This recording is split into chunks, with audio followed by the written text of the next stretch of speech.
Welcome to the Sequoia Breeze podcast, a breath of fresh air for your homeschool. I am your host, Rebecca Lasavio. Thank you for joining us today. I'm super excited to introduce you to my guests who are here themselves to introduce something new that Sequoia Grove is offering, and I'm going to let them tell you all about it. So I have Jenna and Carrie here to talk about the new Sequoia Studio. Welcome, ladies. Thank you. We are so happy to be here. We're going to have a lot of fun here today. So, Jenna, introduce yourself and we'll come back to Sequoia Studio. Just start with you. Sure. I'm Jenna Clifton, and I am the community programs lead art teacher. And we are having so much fun in our brand new program launching Sequoia Studio this year. My experience in previous years was with community programs already. And so since the Sequoia Studio falls under community programs, it's felt like a really smooth and comfortable transition. And you are also an HST, right? You I have a small roster? have a very small roster. Yes. Now, our family of schools might have seen you before because last year you were doing our YouTube channel news. So Yes, I was doing Sequoia Grove News on YouTube last year, and I was the community programs events coordinator as well. Okay. So I helped plan all of our schoolwide events the previous 2 years. okay, so you've been around, you've had lots of different hats, and Yes. you get a fun new one this year. Yes, and I totally was not planning on switching hats up too much, partially because I hate interviewing. But when I saw this community programs art teacher position posted, I thought, oh my goodness, I can't not apply for this. All right, I am looking forward to talking to you more about that. Yes. Carrie, please introduce yourself. Welcome. Oh, thank you, Rebecca. My name is Carrie Liebrich, and I am so excited to be hired as part of the new Sequoia Studio team focusing on music education. I, too, like Jenna, have been a HST previously, and I am a music major with a multiple subject credential and worked in the public schools for years, both as an elementary classroom teacher and a music teacher. And so I'm really excited that the universe heard my plea saying, hey, get me back to music, because I was trying to implement some music things with Adventure Academy, with our sync up time when we had that COVID shutdown and we all went virtual. So I couldn't be more thrilled to really focus on musical literacy as part of Sequoia Studio. Awesome. And who else is on your team? So we also have Jenna Stuckey as our performing arts teacher, but she teaches theater and dance specifically.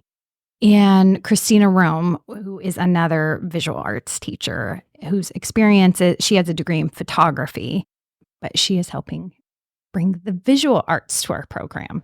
And everybody was hired from inside, right? We're all original Sequoia Grove, no?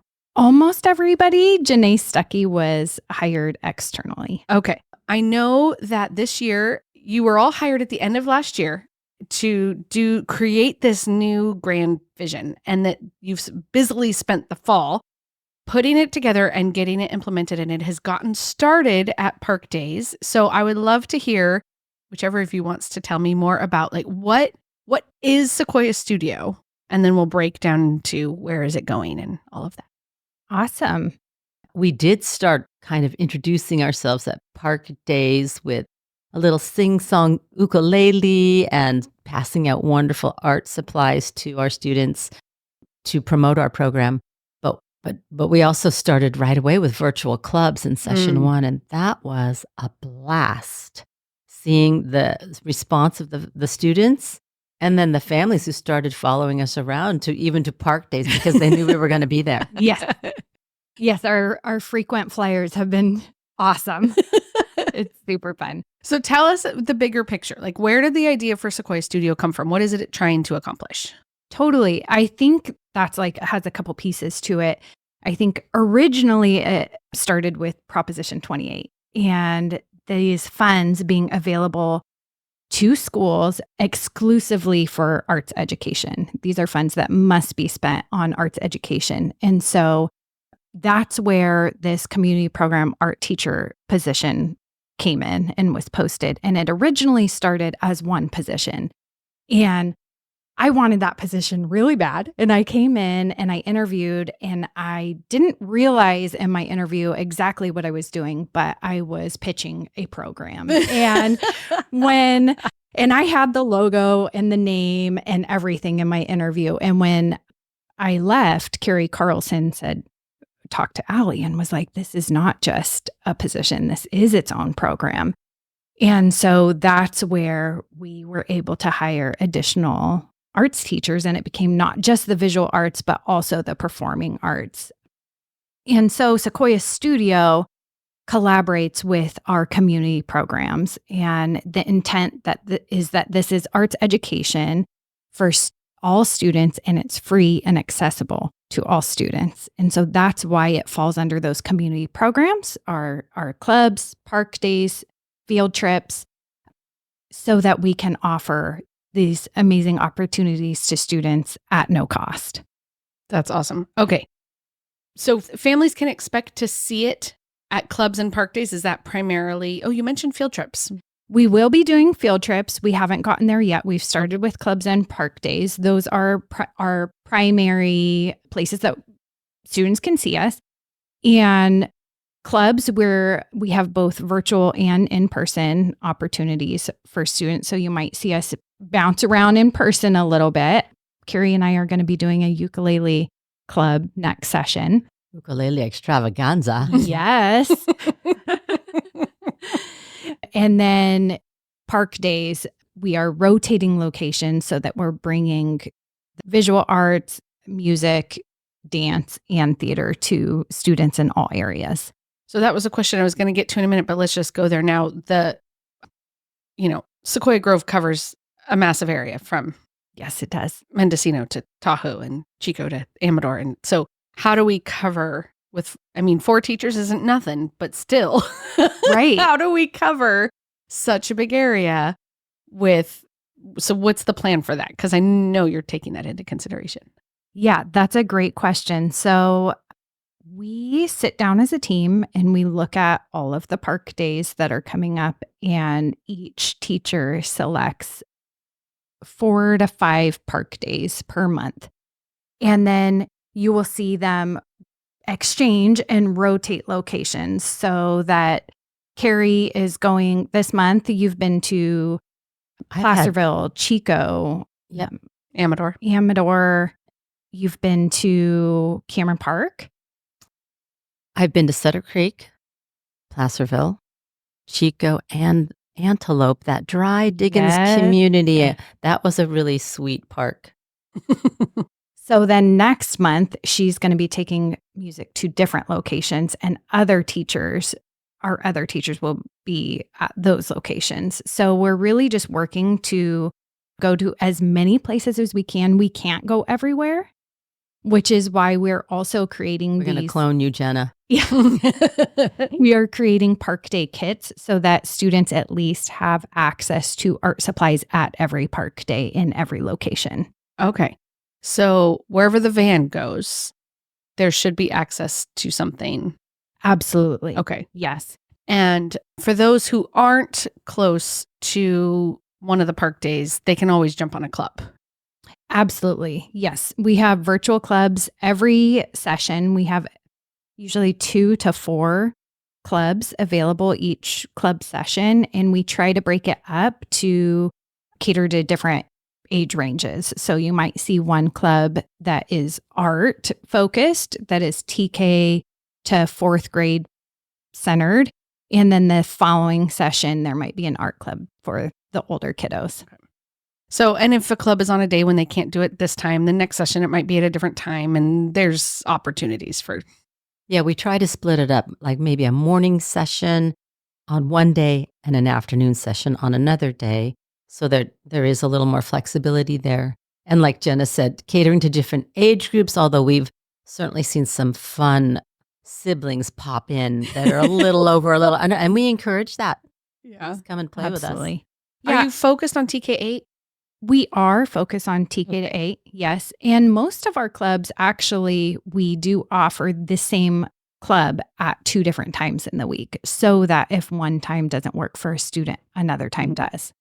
That doesn't mean they can't attend both sessions of the same material if they love it so much.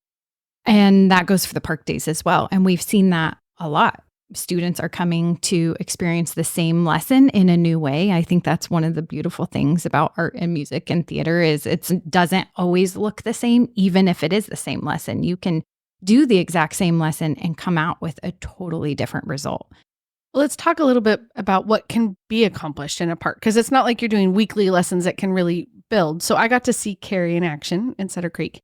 And so I got a taste for the music, but why don't you tell our listeners, Carrie, a little bit about what you can accomplish with music, and maybe we can touch on each of the different, like I'm trying to imagine theater in the park too. Yeah. Absolutely. Well, one of my overall goals being part of Sequoia Studio and a music educator is to focus on musical literacy, and that can happen in so many different ways. But ultimately, I want those children to have an experience because when they have a kinesthetic, visceral experience with, let's just say, a steady musical beat.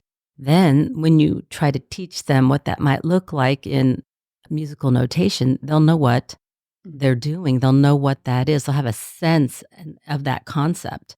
So if I go to 4 different park days, it might look a little different at each park day, but overall, all of the students that participated got a chance to write their own musical composition. Whether they knew it was music at the time or not wasn't my goal, but that's how we learn best, by uncovering and experiencing. And Carrie is the queen of pivoting according to who shows up to any park day and what's available. There was a lesson, was that just last week, I think, where Family Liaison had taken out one of those giant parachutes. And she knew that she was not going to be able to peel these kiddos away from that parachute once they saw that parachute. So she turned it into a music lesson, and she had them go bring it up for 4 counts and down for 4 counts and walk for 4 counts, and turned it into this really fun music game. What age are your lessons aimed at? That whole TK to 8th range, or? I would say for myself, yes, I'm always thinking ahead that how can I scaffold it up or scaffold it down as it needs to, depending on who shows up. But definitely all students want to play. All students want to learn through play, which I think that's part of the beauty of our program, Sequoia Studio. We're allowing students to access their higher prefrontal cortex through the arts. We know there's so much research now through art and music, how that helps us take in sensory information and how it gets us ready to learn.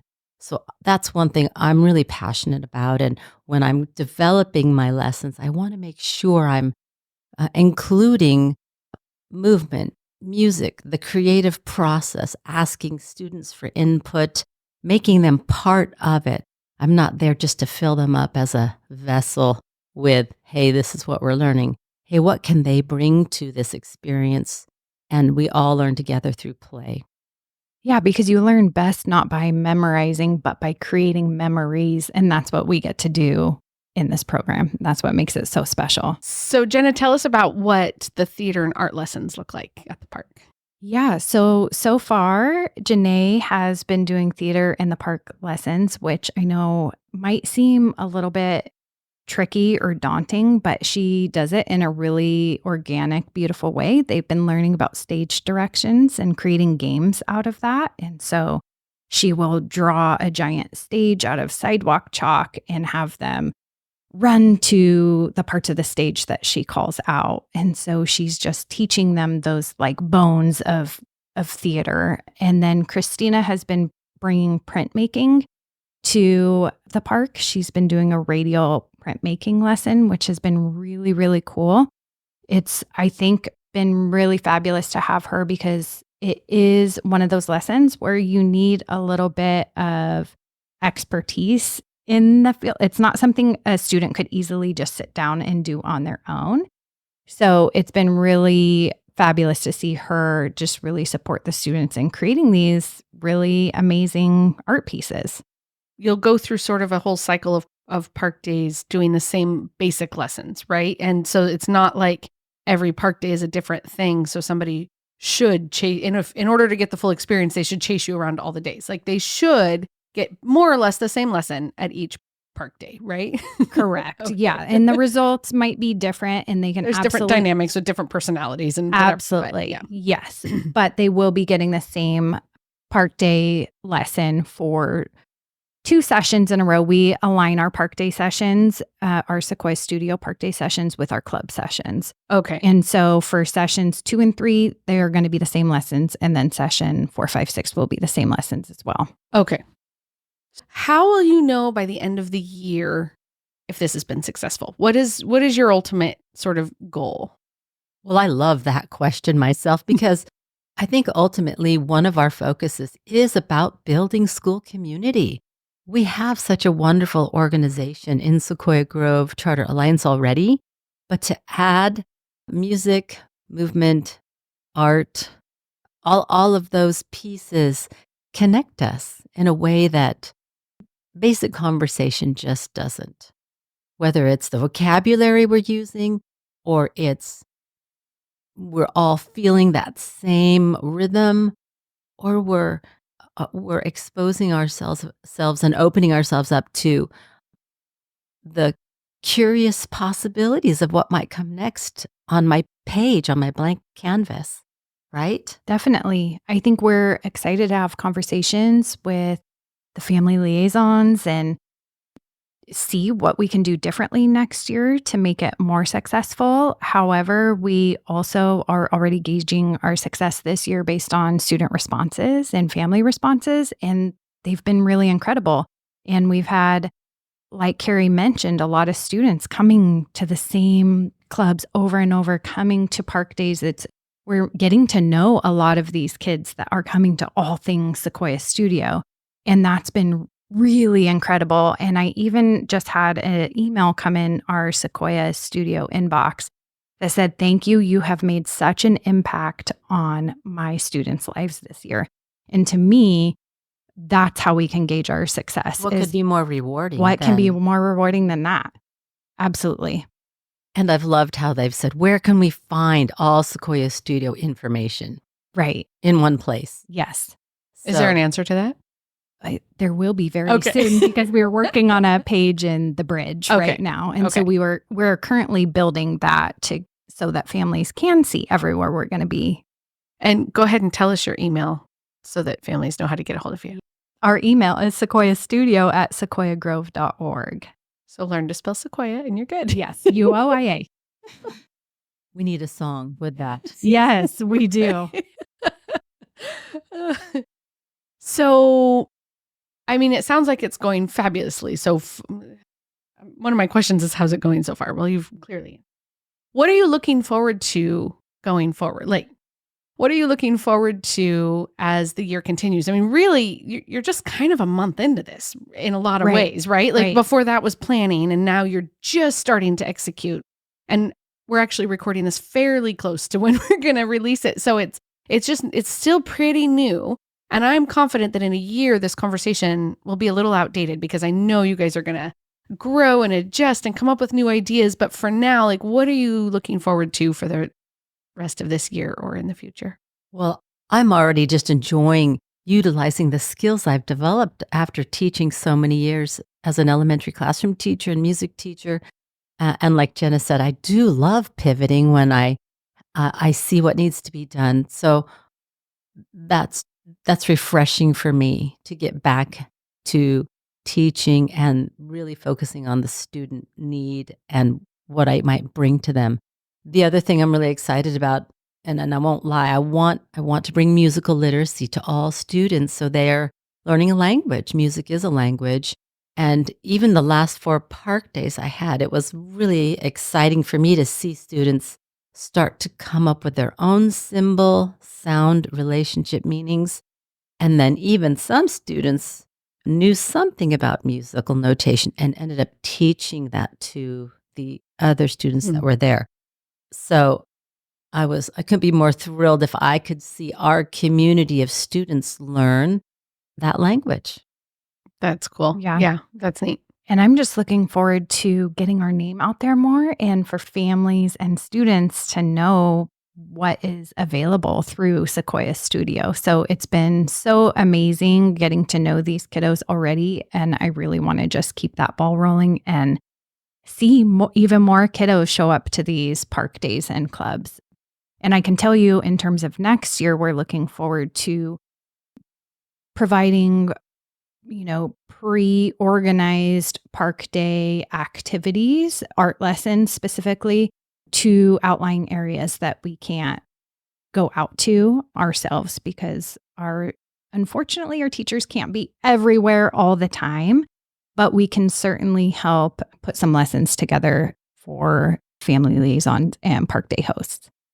One thing that strikes me as exciting is that when we meet our students at club days or even in person at park days, where we're surrounded by other HSTs, family liaisons, and parents and siblings, even for that matter, we're having what I call a numerous experience, which that's really bringing the community together. We're experiencing something together in the arts, which is play. It's helping develop students' brains, basically, right? The neuroscience is in that. All of those things, play, movement, art, connecting, helps students, but also helps us as adults get to the prefrontal cortex of our rational brains. So I'm really excited that our community, even as stellar as it is, what if we could connect our community even further, having these experiences through the arts? And the research is in that art and music is huge for your brain's development, your brain's health, it all across the board, which I assume is the reason we have this proposition. It is. Prop 28 to fund it. It absolutely is. Yeah. And I think that, a lot of people see the value in art and music and bringing those elements into core subject to enhance learning, which is incredible.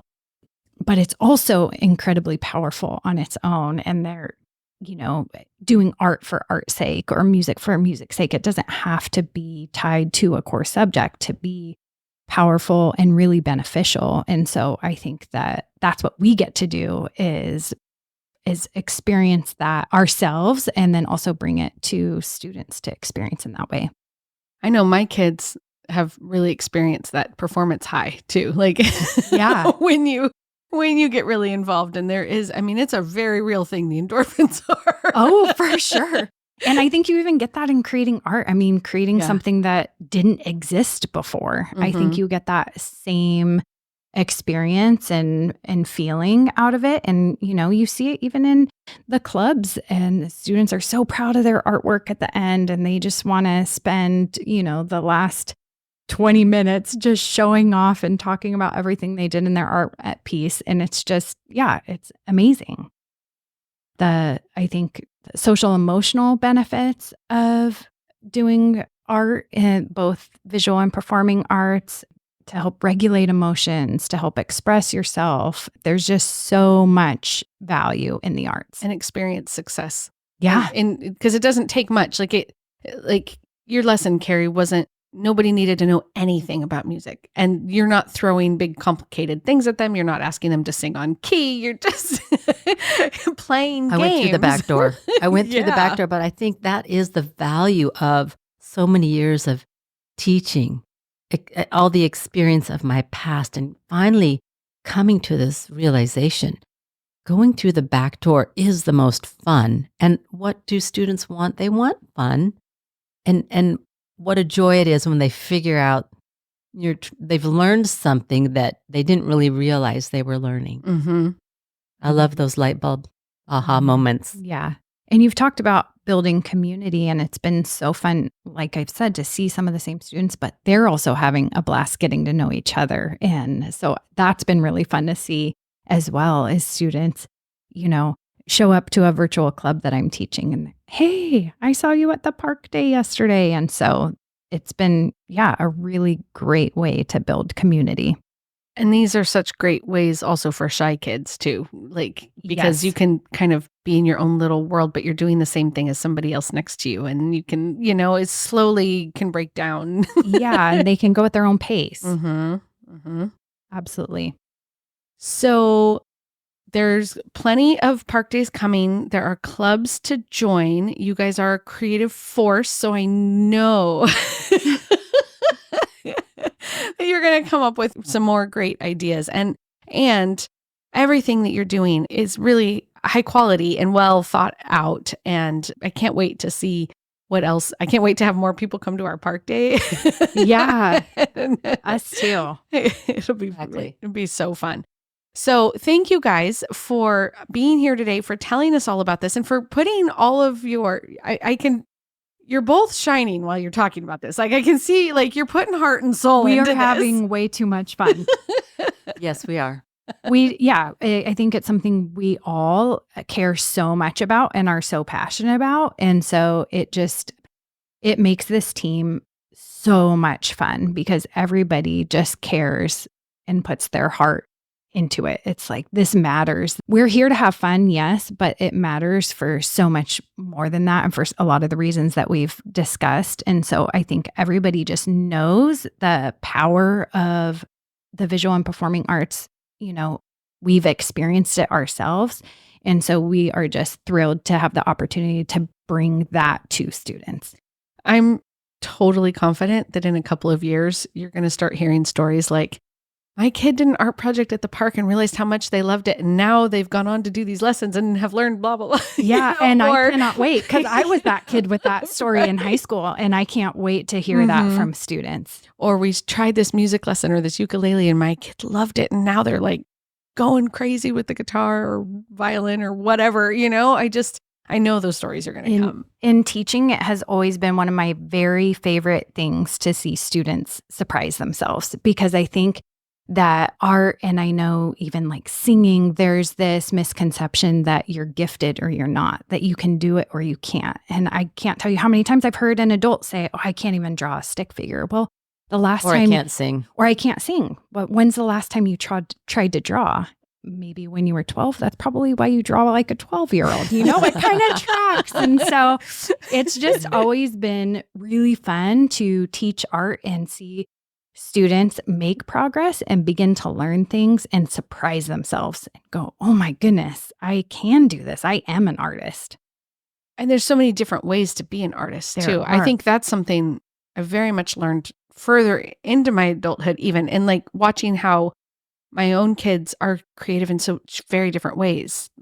Both artistic, they might all be artistic, but it exhibits itself in such completely different ways. Oh, totally. I think my daughter's a lot like me and is a works on paper kind of girl. And my son, we have to hide the boxes from Amazon when we get them, because he will build everything. And all of his creations are forever things that we can't get rid of. So as soon as we get a delivery, I'm like, throw out the box. There's no more room. There's no more space in our house. Well, ladies, thank you so much for being here. Thank you for sharing your talents and knowledge and excitement with our families. And I can't wait to see where this goes and hear the feedback from families. And families, when you're getting a new project started, it's so encouraging to hear that you've enjoyed it. So email them at Sequoia Studio at sequoiagrove.org and let them know what's going well and how that's impacted your kids and how they can encourage your kids further. They'd love to hear from you. Yes, we love to hear from you. Thank you so much for having us. Oh, it's been my pleasure.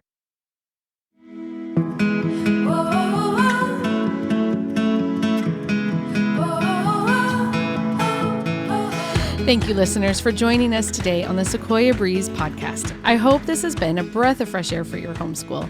I've been your host, Rebecca Lisavio.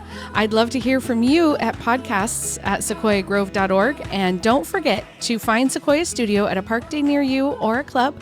You can always find out where they're at in the Sequoia Scoop, and coming soon to the Bridge.